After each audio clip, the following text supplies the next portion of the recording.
cangaço é um fenômeno social exclusivamente nordestino associado ao banditismo rural que remonta ao século XVII. A palavra cangaceiro vem de canga, instrumento que os bovinos usam nas costas durante o trabalho no campo. Cangaceiro era o andarilho nômade que carregava apetrechos pendurados pelo corpo, como bornais, armas e cantis. Cabeleira, Lucas da Feira, Jesuíno Brilhante, Antônio Silvino e Senhor Pereira foram os cangaceiros mais famosos entre 1751 e 1921. Entretanto, a partir de 1922, quando foi promovido a chefe de bando por Senhor Pereira, Virgulino Ferreira da Silva, o Lampião, se torna o ícone supremo do cangaço. Ao dar organicidade à tropa marginal, transforma a atividade cangaceira numa profissão rendosa. Passados 120 anos do seu nascimento e 80 de sua morte, Lampião junta-se a Padre Cícero, Delmiro Gouveia e Luiz Gonzaga na reduzida galeria dos mitos nordestinos do século XX. Segundo personagem mais biografado das Américas, perdendo só para o argentino Che Guevara, o temido cangaceiro ainda desperta ódio, admiração e curiosidade daqueles que, de alguma forma e ao longo dos anos, tiveram contato com ele e seus cabras. Na qualidade de mito, sua vida, pontuada de controvérsias, é estudada por pesquisadores que se reúnem periodicamente em inúmeras cidades do Nordeste, onde, por meio de seminários, conferências e palestras, procuram passar a limpo fatos ainda hoje cercados de teorias que se perpetuam através dos tempos. Seja como for, Lampião é indiscutivelmente o maior expoente do cangaço. Dependendo do ponto de vista e da conjuntura, para uns foi bandido cruel e sanguinário, para outros foi herói e benfeitor. Mas o que todos concordam é que ele era um guerrilheiro astuto, destemido e gestor competente da primeira organização criminosa do Brasil, fora do universo político partidário. Pode-se dizer ainda que, ao incorporar nas vestes de seu bando adereços especiais como cinturões e cartucheiras artesanais, lenços coloridos e chapéus com abas viradas, enfeitados com estrelas, moedas de ouro, crucifixo e outros símbolos místicos, Lampião inaugurou o cangaço ostentação. 80 anos depois do ataque final ao último covil dos bandoleiros, a equipe da TV Educativa, com auxílio da Polícia Militar de Alagoas, do Exército Brasileiro e das prefeituras de Piranhas, Olho d'Água do Casado e Delmiro Gouveia, além de atores voluntários e profissionais de várias áreas, foi ao palco dos acontecimentos para recontar os fatos que marcaram os derradeiros dias do Rei do Cangaço e parte do seu bando de foras da lei. Neste contexto, recorremos ainda a uma moderna perícia forense com a intenção de desvendar dúvidas e teorias sobre as circunstâncias da morte do mais famoso bandoleiro do Brasil, que ainda persistem na imaginação popular. Por fim, procuramos separar as lendas e as histórias mirabolantes dos fatos comprovadamente reais, jogando um pouco mais de luz naquilo que ainda está obscurecido pela falta de pesquisas mais aprofundadas. Se, contudo, não foi possível desvendar 100% dos fatos, fique certo que fizemos, dentro de nossas limitações técnicas, o máximo para deixar uma radiografia mais próxima possível da verdade histórica.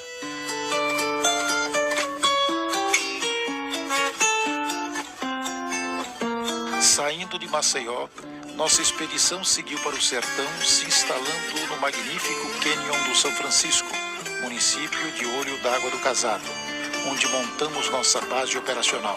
Ali descobrimos a história longa da amizade entre um corriteiro de Lampião e um policial da Volante, que passou grande parte da vida caçando cangaceiros na Caatinga. Foi nesse paraíso fluvial, em meio a paredões rochosos cortados pelo velho Chico, que encontramos o barqueiro poeta Zé Brejeiro, que com sua esposa Lindaura se dispôs a nos levar até Angico. Bom, então você deve ter muita história para contar, não é verdade? Olha, eu não, mas minha esposa aqui, a Lindaura, tem sim, viu?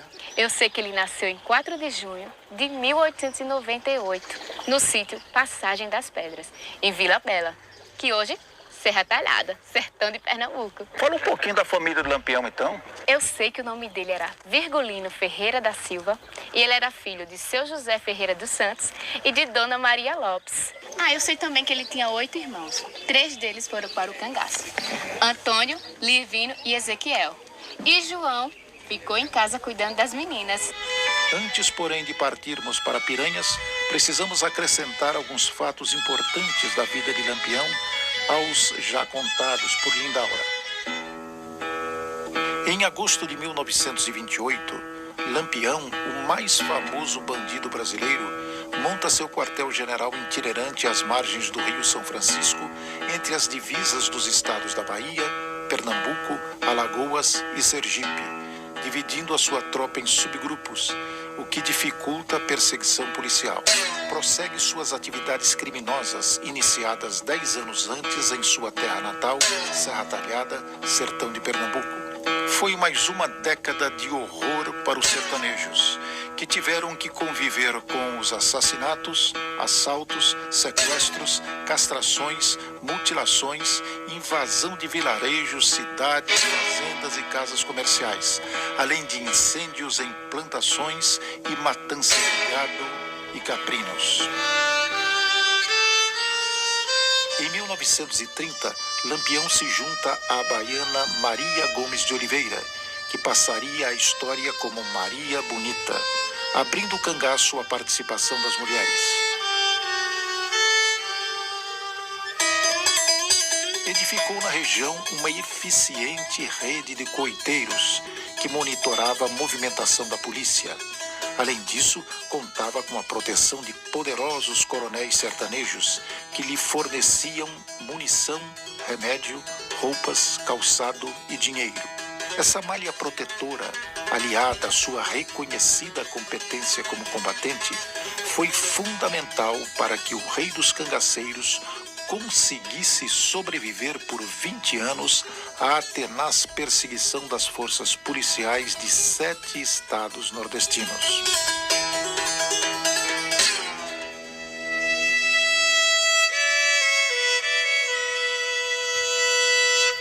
Porém, o inverno de 1938 estava destinado a ser o último de sua vida.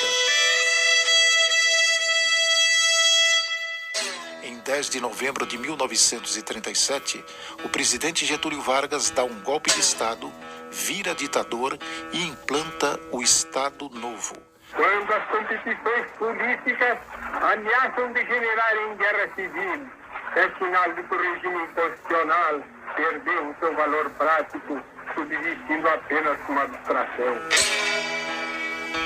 Regime centralizador e policialesco que pressiona os interventores federais do Nordeste a extinguir o cangaço a ferro e fogo.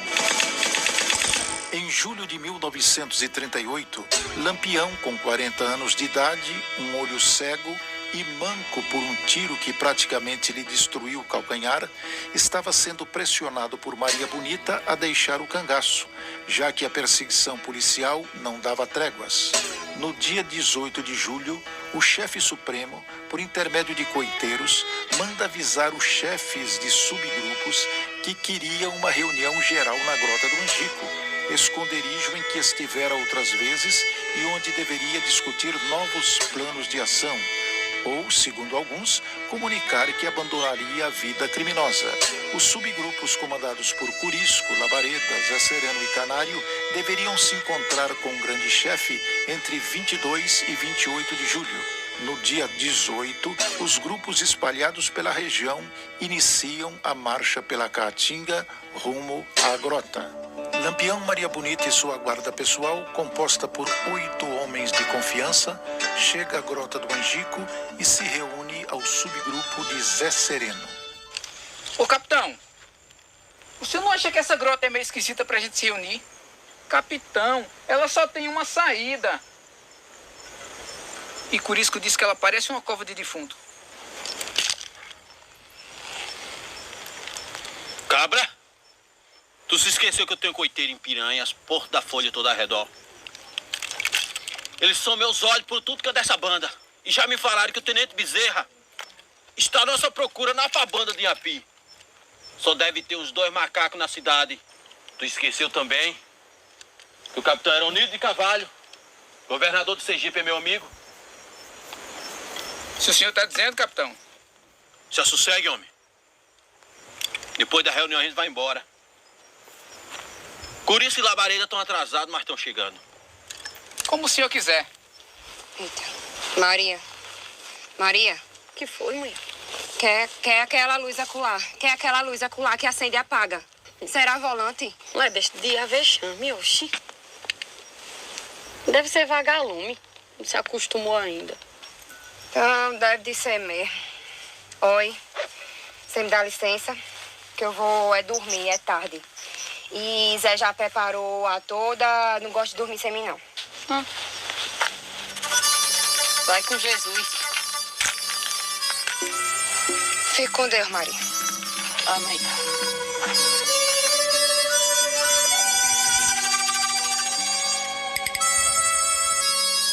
Tendo em vista que o diálogo entre Maria Bonita e Sila aconteceu por volta das 22 horas, as luzes que ambas viram provavelmente fossem mesmo de vagalumes, ou de lanternas de vaqueiros que cruzavam a região, passando pela grota, uma vez que a volante só começou a subir o Morro das Perdidas por volta das 4 da manhã, com o dia clareando.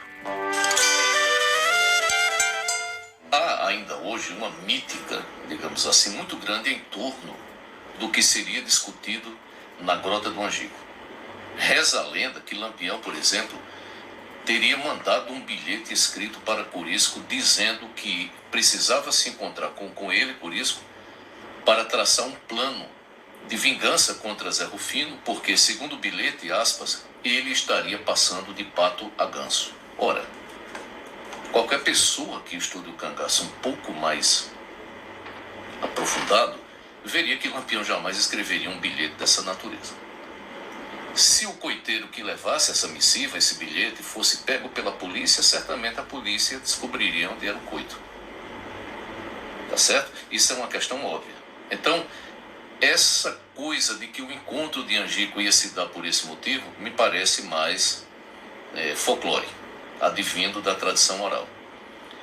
Uma segunda vertente tenta explicar aquele encontro como uma forma de discutir detalhes para ir a Minas Gerais.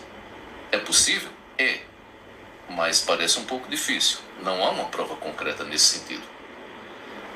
Ex-cangaceiros que entraram no bando no final dos anos 30 chegaram mesmo a dizer que o objetivo era esse, mas não há nenhuma prova. Esses cangaceiros eram recrutas, eram novatos, não tinham acesso a informações privilegiadas trocadas entre os chefes, Lampião, Corisco, Zé Sereno, Luiz Pedro. Eles não conversavam com todo mundo os planos do bando. Então, essa também carece, embora mais palatável, parece ainda carente de uma prova mais substancial. É difícil você imaginar um grupo de cangaceiros com aquelas vestimentas se deslocar através da Caatinga em uma região desconhecida, sem coiteiros, sem protetores e, portanto, sem apoio, até chegar ao estado de Minas Gerais, considerando que a Bahia e Minas são estados enormes. Há até quem diga que determinado coronel mineiro estava envolvido nessa trama para receber Lampião. Me parece mais uma suposição. Não é, do ponto de vista histórico, algo que possa se materializar através de prova. Ao se abrigar na grota, onde havia acampado outras vezes, Lampião temia que a volante baiana de Zé Rufino, que estava operando em Sergipe, pudesse atacá-lo. Por isso, manteve 2 sentinelas vigiando os fundos do coito durante o dia. Mas à noite, a vigilância foi retirada, já que a polícia jamais fez ataques noturnos a cangaceiros em Caatinga fechada. Naquela semana, Lampião fora informado que o tenente Bezerra, chefe da volante alagoana sediada em Piranhas, do lado oposto do Rio São Francisco, estava em diligência na região de Delmiro Gouveia, distante 45 quilômetros do Angico, fato que o tranquilizava quanto à segurança do bando. Entretanto, o chefe bandoleiro não avaliou o risco de uma delação em região na qual dispunha de uma grande rede de fiéis coiteiros. Motivado por questões nunca bem explicadas, Joca Bernardo, coiteiro de Corisco, avisou a polícia em Piranhas que Pedro de Cândido, coiteiro de Lampião, sabia do paradeiro do chefe e que bastava um aperto para que o colega de profissão indicasse o local do coito. Tenente Bezerra, telegrama para o senhor.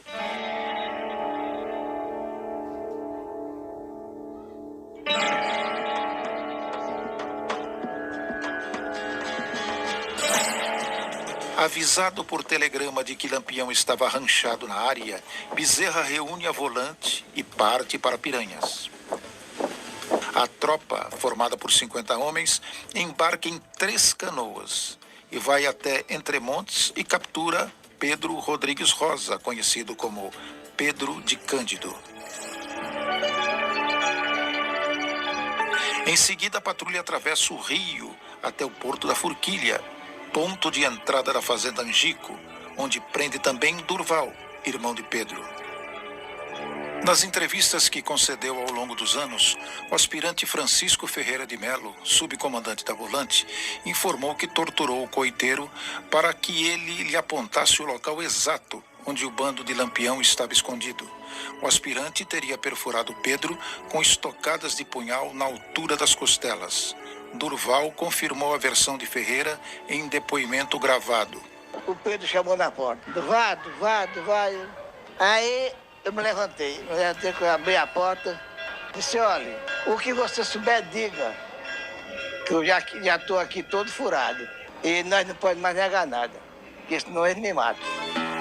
São formadas 5 unidades, comandadas pelo tenente João Bezerra, pelo aspirante Ferreira de Melo, pelo sargento Aniceto Rodrigues, pelo cabo Juvencio Corrêa de Lima e pelo soldado Bertoldo. Esses policiais, eles têm a missão de cercar o Angico e proceder com a operação policial.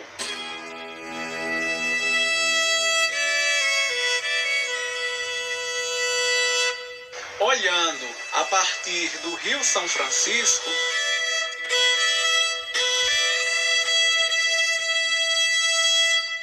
nós temos no flanco direito, na parte mais baixa, a unidade comandada pelo soldado Bertoldo.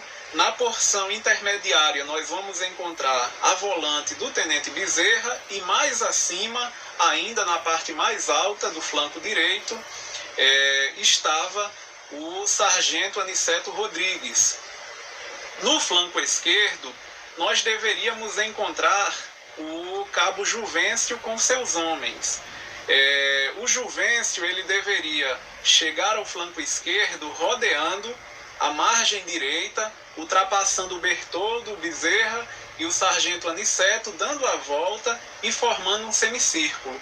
E no centro da grota do Angico, nós encontraríamos a volante do aspirante Ferreira de Melo, que tinha a missão de varrer o caminho das águas de baixo para cima no curso do riacho. Sob as miras das armas da volante, os irmãos sobem o morro e indicam o local do esconderijo, localizado 830 metros da beira do São Francisco.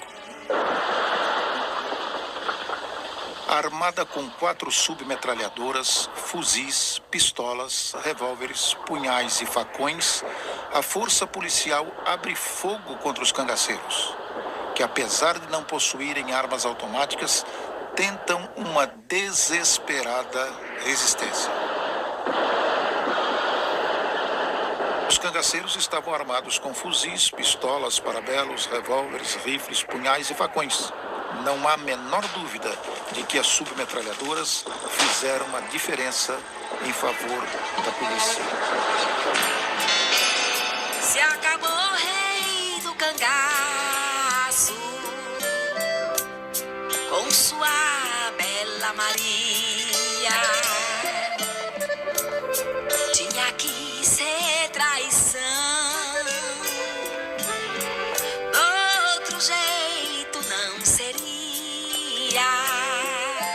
Dos 38 membros do bando presentes na Grota do Angico naquela manhã, 11 morreram e 27 conseguem escapar.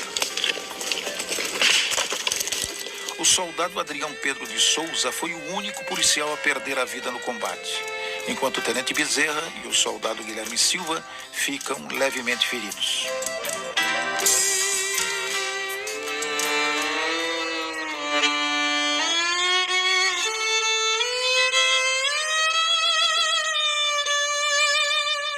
Os cangaceiros mortos no Angico foram Lampião, Maria Bonita, Luiz Pedro, Quinta-feira, Enedina, Marcela, Mergulhão II, Elétrico, Alecrim, Colchete II e Luiz de Teresa.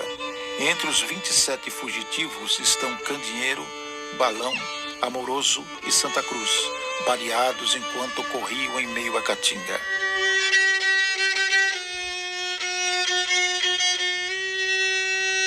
É importante registrar que nesta placa, colocada na Grota do Angico em 1998 pela Prefeitura de Poço Redondo, consta erroneamente o nome do cangaceiro Moeda como sendo um dos mortos no combate.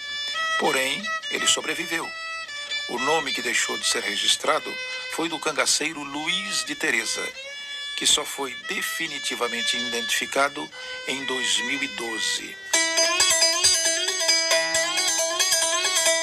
Na busca pelas armas que foram utilizadas pela tropa volante alagoana, comandada pelo tenente João Bezerra, durante o ataque à Grota do Angico, em 28 de julho de 1938, nossa equipe esteve no Museu Particular do escritor e historiador João de Souza Lima, na cidade de Paulo Afonso, estado da Bahia, região do Raso da Catarina, onde Lampião e seu bando atuaram com muita intensidade. No rico e diversificado acervo, encontramos, além das armas que participaram do combate, objetos pessoais dos cangaceiros, soldados e coiteiros, como cartucheiras, fornais, chapéus, colares, joias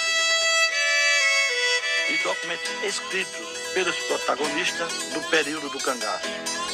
Posteriormente, fizemos gestões junto à Polícia Militar do Estado da Bahia, onde localizamos a submetralhadora Bergman, emprestada pelo sargento Odiron Flor, da Volante Baiana, ao tenente João Bezerra, na véspera do combate do Angico. Tenho aqui em minhas mãos as pistolas Luger Parabelo, de fabricação alemã, 9mm. Este exemplar foi utilizado por Lampião e hoje pertence ao historiador João de Souza Lima. Este é o fuzil Mauser 1908, também conhecido como mosquetão, de fabricação alemã, calibre 7mm. Foi utilizado tanto pelas volantes como também pelos cangaceiros. No cangaço, quem utilizou este exemplar foi o cangaceiro Barra Nova. É uma arma de excelente precisão e com tiro de segurança. O seu acionamento: você pega o ferrolho, traz a retaguarda, leva à frente, leva o ferrolho à direita e ele está pronto para a execução do tiro.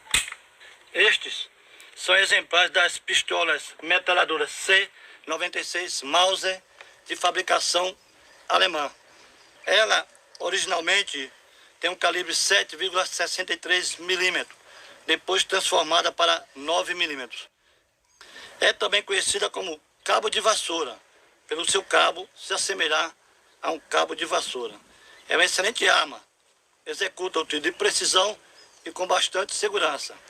Ao acoplar a coronha de madeira, ela executa um tiro com mais precisão, tanto intermitente como rajada, até 3 tiros. Ao retirar a coronha de madeira, ela se transforma em coldre, para transportar a arma. E por isso também leva o nome de caixa de pau. Por fim, a metralhadora Bergmann, 1934, fabricação alemã, calibre 9mm. Ela é a estrela de Angico, uma excelente arma e pode utilizar carregadores para 40 e 50 cartuchos 9mm. As armas apreendidas pela volante policial com lampião podem ser encontradas aqui, no Instituto Histórico e Geográfico de Alagoas, situado em Maceió. Em particular, temos aqui a pistola Luger 9mm Parabellum, utilizada por lampião, bem como o fuzil Mauser mosquetão 7mm, adaptado e que também foi utilizado por lampião. Temos também o fuzil Mauser 1908, de fabricação alemã, 7mm, utilizado tanto pelas volantes como pelos cangaceiros. É fundamental registrar que a carabina Winchester calibre 44, modelo 1873, foi a principal arma longa utilizada pelos cangaceiros entre o final do século XIX e as 2 primeiras décadas do século XX. Conhecida como Papo Amarelo, foi substituída em 1926, quando o bando de Lampião recebeu do governo federal, por meio de Padre Cícero, 50 fuzis Mauser modelo 1922 para combater a Coluna Prestes, movimento militar revolucionário que lutava para depor o presidente Arthur Bernardes. Nesta mesma ocasião, Lampião recebeu a patente de capitão da Brigada Patriótica, milícia composta por bandidos, criada por coronéis sertanejos, com a finalidade de defender os governos estaduais contra os ataques das forças rebeldes comandadas por Miguel Costa e Luiz Carlos Prestes. Já a Bergmann 1918 também foi amplamente utilizada pelas volantes nos 2 últimos anos do cangaço, assim como a pistola metralhadora Royal, uma imitação da Mauser 96 alemã. Conforme esta declaração, a arma que está na foto foi comprada em março de 1963 pelo coronel Raimundo Rosário, da PM da Bahia, ao coronel João Bezerra, chefe da volante que matou o Lampião. A documentação atesta que a mesma, tal qual a Mauser 96, foi utilizada no combate de Angico. Poxa, que ótimo! Olha, contam que as mulheres cangaceiras usavam pequenas pistolas calibre 635, escondidas sob as roupas. Pois é, isso não é verdade. Veja só o que diz Dadá, viúva de Curisco. A minha arma era um revólver 38, corpo de cavalinho, uma cartucheira de 2 camadas e balas, que eu carregava numa panelinha. As caixas de bala. Eu gastava muito. Essas fotos provam que Inacinha e Maria Bonita não desgrudavam de seus revólveres.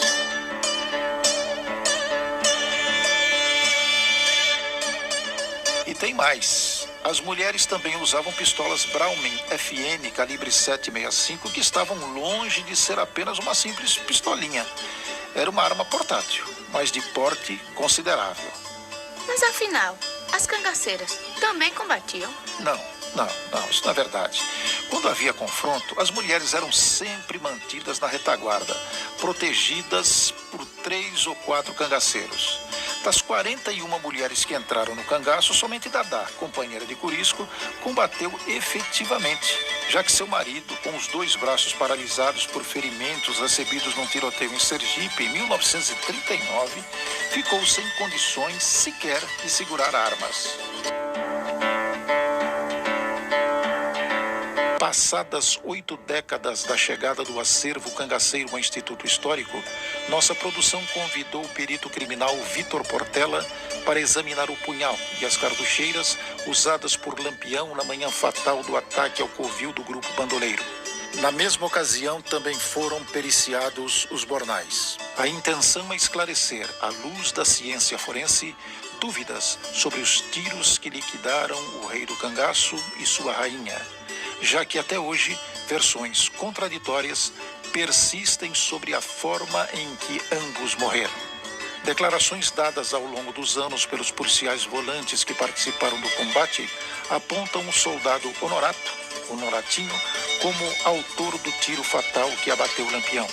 Entretanto, nesse ano de 2018, o escritor Frederico Pernambucano de Melo afirma em seu novo livro que o chefe cangaceiro foi morto apenas por um tiro, que o acertou próximo ao umbigo, disparado pelo soldado Sebastião Vieira Santos, conhecido como Santo, o mesmo que teria decepado a cabeça de Lampião. Ainda sobre a emboscada em Angico, o cabo Panta de Godói deixou para a história depoimentos em que afirma ter acertado Maria Bonita com 2 tiros de fuzil. O primeiro lhe teria atingido a barriga. Ao tentar fugir, a cangaceira recebeu um segundo balaço nas costas. Ainda de acordo com o militar, ele próprio degolou a companheira de Lampião, ainda viva. E é justamente nesse contexto de informações controversas que a perícia será fundamental para que todos quantos se debruçam sobre a fascinante história do cangaço possam tirar suas conclusões. Quando a gente faz levantamentos periciais em locais de crime, um dos elementos que a gente avalia também, além de todos os elementos vinculados, são as vestimentas, né? Então a gente, para poder analisar e tentar elucidar algumas dúvidas do que aconteceu na morte de Lampião, a gente pegou os elementos que estavam aqui no museu, que são as cartucheiras, o punhal e a bainha, que possuem avarias com a compatibilidade, né, de disparos de arma de fogo. E a gente tentou montar no Coronel Luciano, que tem uma estatura parecida com o Lampião, para poder identificar trajetória do disparo, saber de onde provavelmente veio esse disparo e onde esse disparo atingiria Lampião, porque a gente consegue constatar que os disparos nas cartucheiras e na bainha, eles transfixaram ou tiveram uma mudança de trajetória que realmente atingiram quem portava, ou seja, Lampião. Na cartucheira, especificamente, a gente consegue constatar uma avaria próxima à região central, frontal dela, tá? A gente tem características que indicam como tem uma avaria lateral mais lateralizada à esquerda e a perfuração na região lateral direita, em diagonal, a gente consegue constatar que esse disparo veio nesta direção, transfixou a cartucheira e atingiu Lampião, tá? Provavelmente algum órgão vital, tá? Pulmão, e pode ter levado sim Lampião à morte ou ter levado ele a tombar ao solo, ok? Também constatamos outra avaria, tá? Compatível com um disparo de arma de fogo, que é essa avaria na bainha, tá? E no punhal. Bem parecida com aquela, a gente consegue determinar também a trajetória, porque a gente tem avarias do impacto e do deslocamento do projétil na estrutura metálica. A gente percebe que ele bate inicialmente aqui, se desloca para cá e aqui provavelmente ele teve uma mudança de direção, tá? Atingindo a região genital ou a virilha de Lampião. Esse projétil aqui. É fundamental registrar que Lampião, um pouco mais magro do que o nosso modelo, usava o punhal em diagonal, enfiado sobre a cartucheira de cintura, o que deixava a arma mais colada ao corpo. Fato que fez a bala, desviada pelo impacto na bainha, resvalar e atingir a região umbilical, corroborando com o depoimento do então aspirante Ferreira de Melo, chefe do grupo de combate, integrante da volante do Tenente Bezerra, que primeiro abriu fogo contra o rei do cangaço e que relatou ter visto o ferimento. Já nos bornais, que a gente analisou também, a gente constatou elementos também, tá, compatíveis com disparo de arma de fogo, 2 na verdade, todos os 2 na região posterior, tá? Um com formato elíptico, vamos dizer assim, vertical, indicando que o disparo foi também descendente, de cima para baixo. Já o outro, ele tem um formato elíptico horizontal, da direita para a esquerda. Só que os bornais, a gente não tem certeza, né, se estavam realmente estavam sendo trajados por Lampião ou por Maria Bonita no momento em que aconteceu o fato, mas a gente consegue constatar que quem portava esses bornais recebeu 2 disparos pelas costas. Basicamente, de elementos materiais que a gente conseguiu constatar nas vestes, foram essas, né, e óbvio, no punhal também. Então a gente conseguiu constatar esses quatro pontos de perfuração ou de impacto de projétil de arma de fogo. Quando a gente coloca os bornais no Coronel Luciano para ter uma dimensão melhor, né, da localização das avarias, das duas perfurações compatíveis com disparo de arma de fogo, num indivíduo, né, provavelmente Lampião, devido às dimensões do Coronel Luciano serem compatíveis com o de Lampião, a gente consegue identificar que são dois elementos, tá? Então a gente tem uma perfuração nesta posição e outra perfuração nessa posição. Tem outras duas avarias, mas não são vinculadas a armas de fogo, tá? São elementos cortantes que causaram essas duas avarias. Então, nessas duas perfurações, a gente consegue constatar, analisando minuciosamente as avarias, consegue constatar as direções, tá? Então, essa aqui a gente consegue constatar que ela tem um sentido mais horizontal, continua inclinado, tá? Tangencial, de baixo para cima, devido às avarias. Esta aqui, nessa perfuração que a gente constatou, a gente percebe que ela tem esta dimensão maior que essa, ou seja, ele foi tangencial e nesta direção, certo? Agora, para definir o sentido, se foi de lá para cá ou daqui para lá, a gente consegue determinar pelas avarias no tecido. A gente vê que teve um arrancamento nessa região e na região posterior há um amassamento, né? Um abaloamento desta região na região posterior. Então, a gente consegue determinar que ele arranca o tecido nesta posição, causa essa avaria, esse abaloamento nesta outra região e perfura a vítima, tá? Que trajava o bornal. Nesta avaria, a mesma situação. A gente percebe que houve um arrancamento do tecido vermelho aqui, que é onde o projétil inicia a sua transfixação, tá? Há esse choque, a colisão com esta região, o que causa também um abaloamento na região posterior desta região. Então, o que comprova que o projétil seguiu essa trajetória. Quando a gente veste a cartucheira no Coronel Luciano, a gente percebe que há uma sobreposição entre os dois elementos e onde a gente constatou as perfurações nos bornais deixam de ser visíveis. Ou seja, quem já estava vestindo a cartucheira, se estivesse vestindo o bornal, teriam as mesmas perfurações que a gente constatou nos bornais, também nas cartucheiras, mas não há. Infinity Pay apresenta o Infinity Tap, o único que transforma qualquer celular em maquininha. Cadastre-se já, é grátis. Observe nesta imagem de 1936 que Lampião usa sobre a camisa bornais idênticos aos examinados em 2018 pelo perito Vitor Portela. Note que nesta foto, também tirada em 1936, os bordados nos bornais de Maria Bonita são diferentes dos que aparecem nos bornais de Lampião. O perito concluiu seu trabalho afirmando que as cartucheiras e bornais examinados por ele não estavam sendo usados ao mesmo tempo por Lampião, quando o cangaceiro foi atingido. De volta a Piranhas, a bela lapinha lagoana onde se respira história, nossa expedição seguiu pelo São Francisco, até o Porto da Forquilha, no município de Poço Redondo, 10 quilômetros rio abaixo, em território sergipano, onde tem início a trilha que leva à Grota do Angico, que por 830 metros serpenteia entre morros pedregosos cobertos por vegetação típica da Caatinga. O principal objetivo do nosso retorno ao Angico é a realização de uma perícia de campo executada por Vitor Portela no Instituto de Criminalística de Alagoas. Esse novo trabalho cruza informações técnicas e científicas com a perícia de 2018, quando este mesmo profissional examinou os apetrechos que Lampião utilizava no momento em que foi morto. Hoje, sob a guarda do Instituto Histórico e Geográfico de Alagoas. No Porto, fomos recebidos pelo turismólogo Jairo Luiz de Oliveira, grande conhecedor da região e que nos acompanhou no restante da jornada. Escavada ao longo dos séculos pelas águas dos riachos Angico, Ouro Fino e Tamanduá, a trilha se mantém conservada e bem cuidada, guardando as mesmas características existentes há 84 anos, época em que Lampião foi morto. O caminho é estreito, tortuoso e íngreme em muitos pontos, com margens tomadas por angicos, urtigas, gameleiras, craibeiras, xique-xiques, mandacarus e outros cactos espinhentos prontos para rasgar a pele dos menos atentos.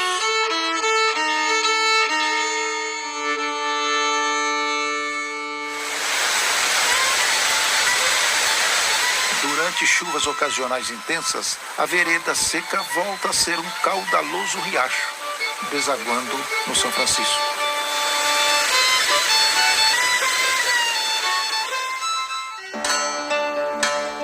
Voltando ao palco do Angico, Vitor dá início à explanação sobre os tiros que acertaram Lampião. Então, pessoal, nessa região aqui foi onde tudo começou, né? A gente tinha a retaguarda de Ferreira. Ferreira estava avançando pelo lado esquerdo, Bezerra avançando pelo lado direito, cada um com a guarnição. E a gente tinha essa guarnição aqui atrás, né? Que nessa guarnição tinha Abidom. Então a equipe chega próximo a essa região, conhecida como Poço Tamanduá, né?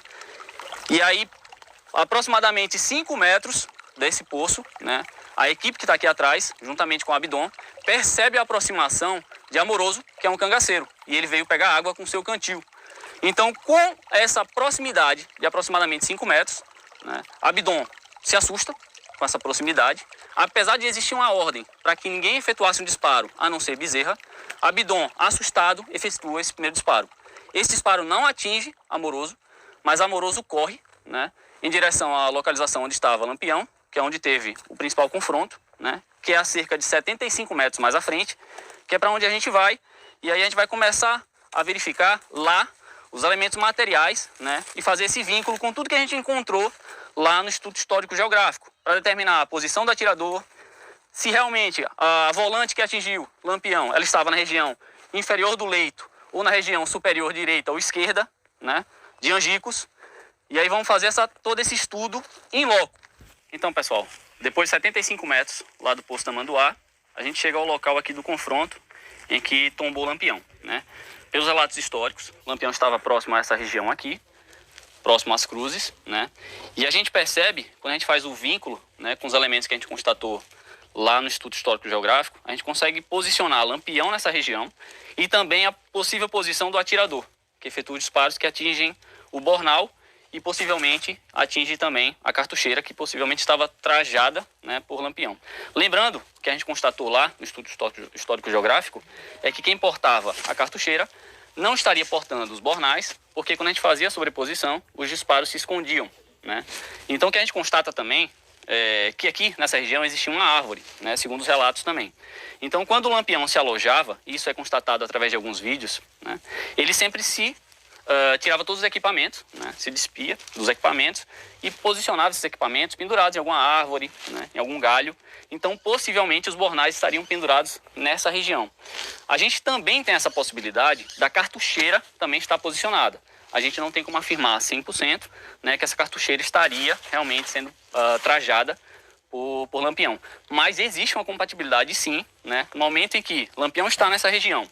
A gente tem acontece aquele primeiro disparo do Abidom, lá em Amoroso, lá no Poço Tamanduá, né? A gente tem uma volante se aproximando por essa região superior aqui, que é a volante que estava junto lá formada pelo aspirante Ferreira, né? Ela se aproxima da região em que Lampião estava por essa região superior. Ela tem uma visão privilegiada de toda a grota de Angicos e também tem uma visão privilegiada da posição de Lampião. Já a visão de Lampião, né? Inicialmente, ele via a região posterior do córrego, que é onde aconteceu o primeiro disparo. E o que a gente percebe é que quando acontece aquele disparo, lá no Poço Tamanduá, possivelmente Lampião se assusta com o disparo, mas começa a fazer uma varredura do local para ver se identifica alguma ameaça. E nesse momento ele começa a fazer essa varredura, né, é possivelmente quando ele fica mais ou menos de frente à posição da volante, né, que estava junto lá com o aspirante Ferreira. E é nesse momento que ele gira, né, dessa posição que ele estava, que ele recebe esse disparo. Então a gente percebe essa compatibilidade de um disparo, né, descendente, que ele sai lá de cima do relevo até atingir Lampião, e mais próximo do lado esquerdo do que do lado direito. Então ele faz essa trajetória aqui, ó, é bem compatível, né? A gente não tem uma compatibilidade, por exemplo, para dizer que esse disparo veio da parte mais inferior do córrego, né, porque não há compatibilidade anatômica do trajeto do disparo, né, com a trajetória se alguém estivesse numa região plana, no mesmo plano que Lampião, ou um pouco mais abaixo. Só existiria essa compatibilidade se a gente tivesse um atirador naquela posição. E é o que a gente vai tentar demonstrar agora, né, subindo ali, para mostrar a posição do atirador e a visão desse atirador. Então, quando a gente sobe para essa possível posição do atirador, né, com relação à posição de Lampião lá embaixo, a gente percebe que existe realmente uma visão privilegiada da posição de Lampião, né, da possível posição do atirador. Existe a compatibilidade da trajetória desse disparo, que atinge tanto o punhal de Lampião, quanto possivelmente atinge também essa cartucheira, se ele estivesse portando-a, né? E ó, uma visão privilegiada e ampla de toda a região. E foi após esses disparos na região mais alta, o Lampião tomba, e aí ele recebe o terceiro disparo, né? Que é o disparo na cabeça, que é quando Panta de Godoy se aproxima de Lampião já tombado e efetua o disparo na cabeça de Lampião. Quando cheguei lá, estava Lampião deitado, assim por cima das costas numa pedra, mas dando com os pés. Aí as mãos para se levantar, mas não podia. Aí eu dei um tiro na cabeça dele, tirei e voou o miolo todinho. Acabei de matar ele, foi eu que acabei de matar. No exame criterioso das rochas, o perito demonstra que dos mais de 1.200 projéteis disparados durante os 5 minutos de fogo cerrado, 3 ainda continuam cravados nas pedras, sendo que outras dezenas deles deixaram suas cicatrizes de impacto, autenticando o fato histórico que marcou o fim de uma época dolorosa para o sertão nordestino. Como existiam vários cangaceiros aqui nessa região, possivelmente ocorrem os disparos também nessa posição aqui, né? Em Lampião, e acontecem disparos também contra outros cangaceiros. E é isso que a gente vai mostrar lá embaixo, que possivelmente um outro disparo, né, posicionado um pouco mais à direita, ele colide alguma rocha ali embaixo, há o ricochete e há um ponto de impacto numa rocha ali que a gente vai ver essa compatibilidade também com essa posição do atirador. Então a gente sai daquela posição do atirador lá, né, e vem fazer essa compatibilidade de trajetória com o disparo aqui na rocha. Então a gente percebe que existe uma completa compatibilidade, né, desde que a gente considere um ricochete numa rocha aqui abaixo, provavelmente essa rocha aqui, né? Esse tiro ele vem lá daquela região superior, possível posição do atirador, que efetuou os disparos contra Lampião, ao ricochete nessa rocha, e aí esse projétil ele vem e colide nessa região aqui, ó.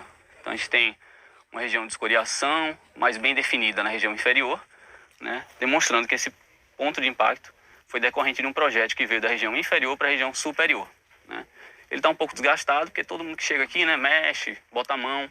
Então a gente não consegue dizer a recenticidade ou não desse disparo, porque todo mundo está mexendo. Mas sim a gente consegue determinar a trajetória do tiro que levou esse ponto de impacto aí nessa rocha. E certamente ele veio de um ricochete, que é compatível com a posição do atirador que a gente determinou lá em cima. Na rocha aqui, em outro fragmento de rocha, a gente também consegue encontrar um ponto de impacto de projétil.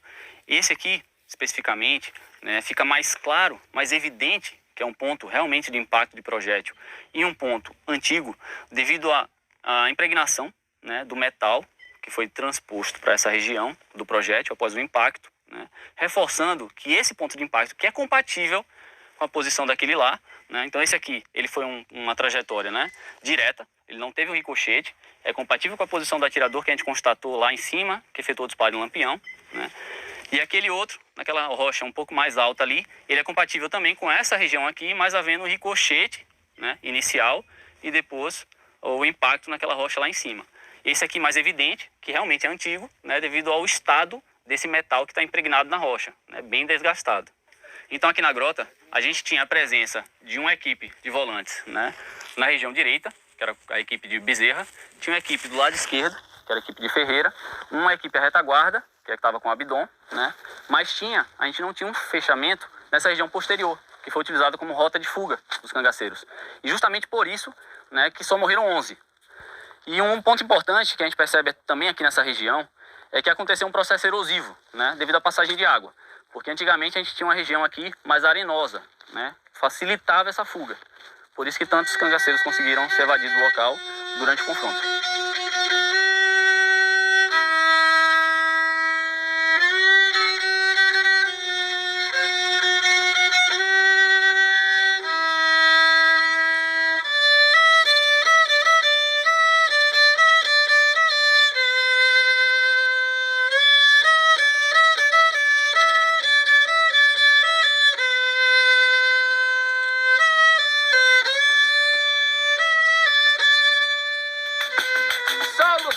de saudade, gemendo de compaixão. Degolar o Virgulino, acabou-se Lampião. Vambora, menino!